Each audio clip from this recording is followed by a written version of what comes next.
Welcome everyone to the Proven Knowledge Podcast. I'm your host, Anthony Church. I'm a music producer from Northeast Ohio. I began this weekly interview series to give you different perspectives from artists, producers, engineers, and other individuals in the music industry. In each episode, we touch on not only what has helped the person succeed, but we also touch on what has shaped them into the person that they are today. I hope you're able to gain some real proven knowledge from the show, and that it helps elevate you on your own journey to success as well. Let's get into it. What's going on, everyone? Welcome to episode 280 here on the Proven Knowledge Podcast. Today, I welcomed a Christian artist. Her name is Keal K. I was introduced to Keal through Dom. Obviously, shout out to Dom for booking me some amazing artists. We booked this one a couple months back. We had the opportunity to connect with Keal today. She talked about her initial love for music and then kind of falling out of love with it before a lot of people came up to her and said, you know, you're great at this music thing, you should pursue it. So she got back into it, talked about her transition from making secular music into being a Christian artist, what that journey kind of meant for her and really what her purpose is within that. We also talked about her most recent EP called Keal In The Flesh Act 1, an EP that she recorded over a year ago and just put it out recently. And she talked about how this is kind of the beginning and the foundation for the music she's going to be putting out here moving into 2026. She's got some visualizers planned. She's got some shows hopefully she wants to get to in the next year or so. And we talked about what Act 2, which will be the second part of this EP series, will entail. You know, what the theme behind that is going to be. Overall, I think the message of this whole episode is all about alignment, and Keal is, very aligned in her journey, in her mission as an artist and as a human being, and it's safe to say she's putting it out there on full display for everyone to see, and I really admire that. And I thank her once again for stopping by this week and sharing some of her story with us. So without further ado, let's get into it. We usually have the guest kind of, give some background. How did you get into music? Kind of just the basics for those that might not know you and what you do. So pretty much, I used to do music a while back, like when I was in high school. Like I always was like musically inclined, like just doing like singing and stuff like that. And at first I would just like write poetry. And then eventually it got into me like writing raps and stuff like that. So I kind of like fell off with it for a while. And then as I got older, like people were like, oh yeah, like I think you should go back into the music, this, that, and the third. And I was like, nah, it's just not my thing. So I remember a couple years back, like I had just kept meeting people that were like in the music industry and stuff like that. So it just led me to kind of just like play around with it, and then I wound up recording my first recording my first song ever, and that kind of like inspired me to start like getting back into it, like actually like take it seriously. But then as I was in the secular space, like it started to pick up and everything, and then after like a while, like God just kept tugging on me, like God was just tugging on me, like it's not gonna work if I'm not in it. I had got baptized and God was just really like, nah. And so after that, I just pretty much went full and surrendered my gifts to the Lord. Yeah. And after that, like he's been opening doors ever since. Yeah, for sure. I know, and congrats to you for doing that. Thank you. Sure. Because I think a lot of artists, it might be a little difficult to go through that transition too, of going from, like you said, making secular music, transitioning to being a Christian artist. Was there any like difficulty in doing that for you, or what did that really just feel more natural as you kind of went on and made that decision?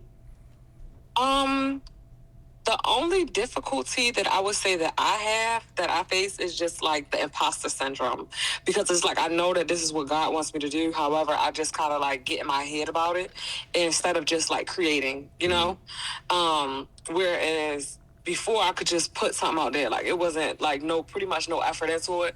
But now it's like I have to be conscious about the things that I say and stuff like that. And I know I overthink it, and that's just the main thing.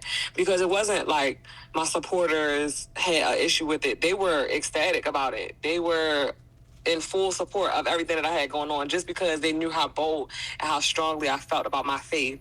So it's just me. Like, I get into my head and I'm creative, but I'm like very perfectionist and all of that. So well, how do you, that's just a big struggle. for sure. I guess my question then would be, how do you kind of get out of that? How do you kind of get out of your head in that way? Because obviously you have to sit down, you have to write, you have to kind of get in the zone to be able to make these songs. So how do you think you get yourself out of that funk if you're in it at the time?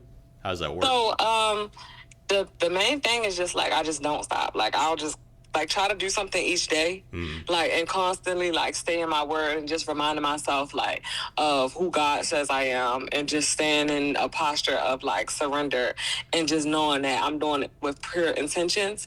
So just making sure like I'm listening to, constantly staying in a creative flow, but also like staying in God's presence, because if not, it's so easy to get off, so it's like staying in that flow state, which is both creative and I feel like it applies to life too overall. Like, you're just in that state of being able to be creative, and as far as like songwriting itself, I guess, has your approach changed over the years as far as like how you approach songwriting? Has it gotten a lot easier over the years? Or has it kind of changed up at all to where like now you feel more comfortable being able to just sit down and kind of knock out a song in a good amount of time?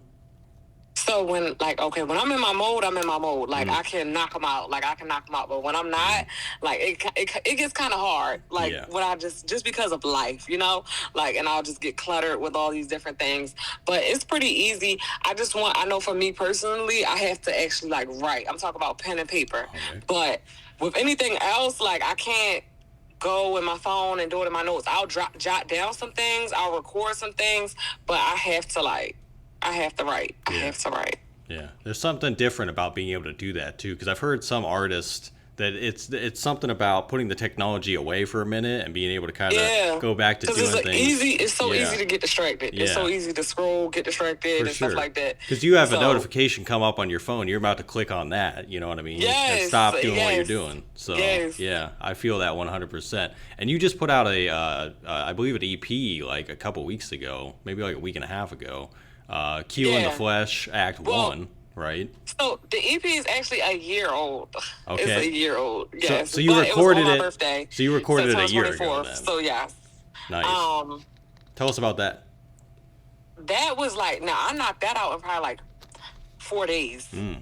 Like 5 days. Like, I locked in with the engineer and I was able to just like flow. And that was my biggest thing, like, because right now I don't have an engineer anymore, so I'm pretty much like actively looking for a good engineer. And that was the main thing. Like, once I found an engineer that I could lock in with, we were in there and we were just going. Like, he would throw on a beat. I would write some things. I had some things written down, but for the most part, I was like just going with the flow. And it was like, once I got into that flow, like, it was just pouring.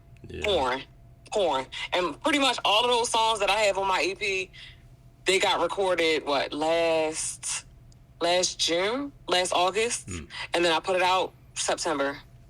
Like, literally, like, it was like that. Like, I did them all in a week, figured out the order, and dropped it. Yeah. Was that decision to kind of wait to put it out, was that more of like you wanted to get the marketing in order, you wanted to kind of get the release in order? Was that no? So that was the thing. I typically would like, so that's why I'm like, I'm gonna be more strategic with my next single, just because this time I was like, because I hadn't put out any music in a while prior to that, and this was my first EP, but it was for the Lord. I wanted to just go ahead and get it out there. Like, I just wanted to go ahead and put the music out there, like, just have it out and go ahead and do it. But this time around, I'm definitely going to have at least a 6 to 8 week rollout plan for my next single. So that way I'm just gearing it up. Because typically when I was in the secular space, that's what I would do. You know, roll it out, have the whole marketing behind it, the pre-rollout, the post-rollout, and everything. So I am going to do that this time around. I didn't do too much marketing, but I am still pushing the songs. Hey there, hope you're enjoying the episode so far. I just wanted to take a quick minute out to let you know about a couple different ways that you can support the podcast. One of the ways is by clicking that support the podcast button within your streaming platform. That is if you want to be a monthly supporter of the show. You can contribute either 99 cents, $5, or $10 a month. So that's the first way, and that's the more traditional way that we've had now for the last couple years. The other method that we actually just recently introduced is from our good friends over at Ko-fi. Ko-fi is a virtual tip jar. We have set our limit to a minimum of $10, but you can go make one-time, one-off donations. So if you visit ko-fi.com/the Proven Knowledge Podcast, you'll be able to donate. And all these different forms of donation go towards getting new guests every single week, getting potential sponsors on board to do giveaways, and overall just making the show better for you guys. So if you want to do that Ko-fi link, it's ko-fi.com/the Proven Knowledge Podcast. Otherwise, again, look for that support the podcast button in your streaming platform if you'd like to be a monthly supporter. And I just want to say thank you guys for your contributions. And without further ado, let's get back into the episode. Yeah, I think it's good too, though, because it almost allows you to have that foundation for like this new chapter to kind of move forward with it for the next batch of music too. And it's good, I think, for the fans to have something to go back on for the next wave. Which is big thing. Yeah. And that's what I wanted, because I had a lot of music out in a secular space. So it was just like, let me go ahead and put out music for my Christian rap era, so that way when I do go ahead and roll out the next singles, they have something to go back on. So now it's just gonna be more singles, because at first I was doing singles, and then was gearing up for EP. So this time I did EP. Now it's gonna be singles. You're kind of reverse engineering the whole thing, I think. Yes. That's pretty awesome. And what kind of feedback have you received so far? Because it's been like a week and a half now. What kind of feedback are you getting from the project? People love it. Like, I just recently, because I be on TikTok a lot, like every time like I let people hear it, they're like, and you know, like they say when you put that little stank face on when you listen to a song, they like, yeah, it's good. So I've been getting positive feedback. Like, people love it. Like, they love the song. Like, and especially because it's not something that they're typically used to hearing when they hear Christian rap, so they love it. Like, they love it. Yeah. And obviously this one is called Act 1, so I assume there's going to eventually be an Act 2. So, like, what is going to be... you might not even know this yet because you're actively kind of probably creating it, but what is going to be the theme of the second part, I guess, if you can reveal anything? So the second part is going to be more me leaning more into my raw, real testimony. Like, just leaning into, okay... You killed your flesh. Like, now, what are the things that you struggle with? What are the things that you know what I'm saying, went through in the process of killing your flesh? So that's the whole thing with that one. Yeah. That's where I'm going to lean to. Yeah. Like, all of the things, the struggles of after coming to Christ. Yeah. I noticed that this project was definitely more upbeat still. It's got a lot of trap elements to it still. It's still very like vibrant. Is the second one going to be more maybe down tempo? Are you going to kind of experiment with different sounds on the next one too, or are you going to kind of keep it in the same lane? So I'm probably going. I think I'm gonna sing a lot more on the second one, just because I've been getting people like, "Oh, we want to hear your voice. We want to hear your voice." So I'm gonna sing a lot more. I think it's still going to be like that trap feel, but it'll be a little bit more soulful. Yeah. That's awesome. It's definitely something to look forward to. And like we said about the evolving sound too, like shows the evolution of your sound, which is super awesome. And is that something that's going to be like 2026? Do you know that's going to be coming out, or you're just working toward it, trying to get to a point where you feel good about it? Yeah, so it'll probably be 2026. Yeah. Only because like right now I'm just going to be working on like singles before I actually like gear up to do another EP. Nice. So definitely a lot of cool music to look forward to next year. Yes. One song in particular that I have that I really like is Fraud. That's one song in particular that I just feel like is going to be very relatable, I just think people are going to like that song. I love that song. So I'm just like... I didn't see that there were any features on the project, but is there anyone you want to shout out, anyone you worked with during this project, or maybe someone you're going to be working with on the next one that you want to shout out? I don't have any features yet for the next project. However, I would definitely love to get a feature. Love, love, love, love, love. If I could feature with Alex Jean or Scooty Wop. So if I could get them on my next project, I think that would be awesome. Yeah. Like him and those two, and also Nikeal. That would be great. That would be great. Like, I would love, love, love, love, love to work with them on my next project. Oh, and Corinne Hawthorne. I would love to have them on my next project. I think it would just bring so much flavor. I'm going to speak it into existence now. Yeah, I was going to say, you're putting it out there. I'm going to work with them on my next project. They're going to be featured on the next project. So, y'all stay tuned. Yeah, that's how you got to do it. You got to manifest it, put it out there, and then it'll come back. Yes. Yeah. Definitely got to put it out there. Yeah, well, that's incredible. And again, a lot of cool stuff to look forward to. And is there anything else, even outside of the music? Is there visuals, or is there maybe shows you're doing? Anything you want to do maybe in 2026? I definitely want to perform at the Holy Smoke Fest next year in Tennessee. And just market it more. But I am actively working on shooting a video for Tribe of Judah, which is one of my most popular singles on the EP. So definitely look out for the visuals for that, just because I didn't shoot any visuals for the EP. And people love Tribe of Judah, which I feel like people still haven't really fully got into Tribe of Judah. So I'm just like, once the visuals come, people would definitely feel it. Yeah. Like, they'll definitely be feeling it. Are you looking at dropping that in maybe the beginning of the year?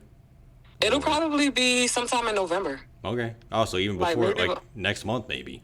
Yeah, next month. Yeah. Next month. Awesome. Definitely. Awesome. Very excited for that, too. And we can get into the last few questions here. We're going pretty quick today, but last few questions, these are more life-related ones. The first one is, if you could go back 10 years ago and change anything at all, or maybe not change anything, what do you think you would do? 10 years ago, I would probably tell myself to just follow your dreams. Follow your dreams. Don't let nobody hold you back. Follow your dreams. Yeah. Like, really follow your dreams. Like, stop trying to please other people and follow your dreams. Yeah.